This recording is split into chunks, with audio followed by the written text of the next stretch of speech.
ഇറാന്റെ ആണവ കേന്ദ്രങ്ങൾ ആക്രമിക്കാൻ ഇസ്രായേൽ തയ്യാറെടുക്കുന്നതായി യുഎസ് ഇന്റലിജൻസ്. അമേരിക്കൻ മാധ്യമമായ CNN ആണ് ഇക്കാര്യം റിപ്പോർട്ട് ചെയ്തത്. ഇറാന്റെ ആണവ കേന്ദ്രങ്ങൾ ആക്രമിക്കുന്നതിനെക്കുറിച്ച് അന്തിമ തീരുമാനമെടുത്തിട്ടില്ലെങ്കിലും ഇറാനെതിരെ ആക്രമണം നടത്താനുള്ള സാധ്യത വൻതോതിൽ വർദ്ധിച്ചിട്ടുണ്ട് എന്നാണ് ഇന്റലിജൻസ് വൃത്തങ്ങൾ പറയുന്നത്. ആണവ പദ്ധതിയുമായി ബന്ധപ്പെട്ട് ടെഹ്റാനുമായി ട്രംപ് ഭരണകൂടം ഒരു ധാരണയിലെത്താൻ നയതന്ത്ര ശ്രമങ്ങൾ നടത്തിവരുന്നതിനിടയിലാണ് ഇത്തരത്തിലൊരു വാർത്ത പുറത്തുവന്നത്. ടെഹ്റാന്റെ ആണവ പദ്ധതിയെക്കുറിച്ച് യുഎസും ഇറാനും തമ്മിൽ നടക്കുന്ന ചർച്ചകൾ എങ്ങനെ വികസിക്കുന്നു എന്നതിനെ ആശ്രയിച്ചിരിക്കും ഇസ്രായേലിന്റെ നടപടിയെന്ന് റിപ്പോർട്ടുണ്ട്.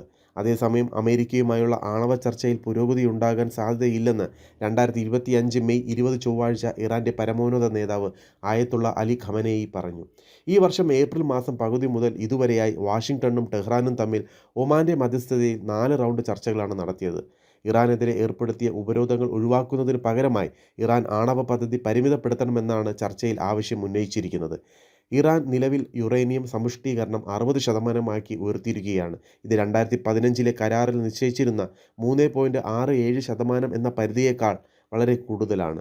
ഇറാൻ ആണവായുധങ്ങൾ സ്വന്തമാക്കാൻ ശ്രമിക്കുന്നതായി അമേരിക്കയും ഇസ്രായേലും ഉൾപ്പെടെയുള്ള പാശ്ചാത്യ രാജ്യങ്ങൾ പണ്ട് മുതലേ ആരോപിക്കുന്നുണ്ട്. എന്നാൽ തങ്ങളുടെ ആണവ പദ്ധതി സമാധാനപരമായ ആവശ്യങ്ങൾക്കുള്ളതാണെന്നാണ് ഇറാൻ വാദിക്കുന്നത്. ടെഹ്റാന്റെ ആണവ പദ്ധതിയെ ചൊല്ലി യുഎസും ഇറാനും തമ്മിൽ ചർച്ചകൾ പരാജയത്തിലേക്ക് നീങ്ങുന്നതും ആഗോള വിപണിയിൽ കൂടുതൽ ഇറാൻ എണ്ണ വിതരണം ഉണ്ടാകാനുള്ള സാധ്യത ദുർബലമായതും എണ്ണവില ഉയരാനുള്ള സാധ്യത വർദ്ധിപ്പിച്ചു.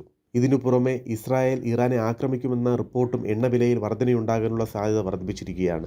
2025 മെയ് 25 ചൊവ്വാഴ്ച എണ്ണവില ഉയർന്നു.